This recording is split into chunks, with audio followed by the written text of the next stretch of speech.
soulève le petit bec et hop, on appuie. Une simple feuille de papier et des doigts pour la plier. L'exercice est à la portée de tous. C'était difficile de faire la queue parce qu'il fallait plier à l'intérieur. C'est à l'âge de 3 ans que Gérard Tissovan a été initié à l'origami par sa grand-mère.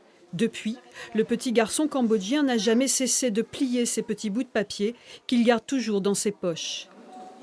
Il lui faut des heures pour réaliser chaque pièce et des mois pour créer ses compositions, des animaux de la ferme au monde des océans, en passant par la faune africaine. Tous les animaux sont en taille réelle, sauf les miniatures. Donc ce sont il y a l'arche, il y a le jardin d'Éden.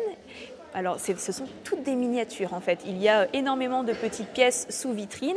Le plus petit origami réalisé par Monsieur T mesure 1 mm de hauteur.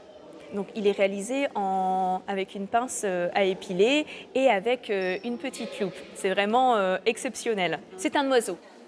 Pliage microscopique ou sculpture géante, la plus grande pouvant atteindre 3 mètres de hauteur et peser plus de 100 kilos. Quelle que soit la pièce, une même technique, ni colle, ni découpage, juste une feuille pliée.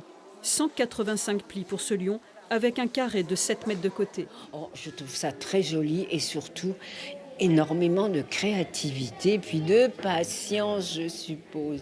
Écoutez, moi, j'ai flashé sur les échassiers. Et comme par magie, en déployant chaque œuvre, on retombe sur un carré de papier.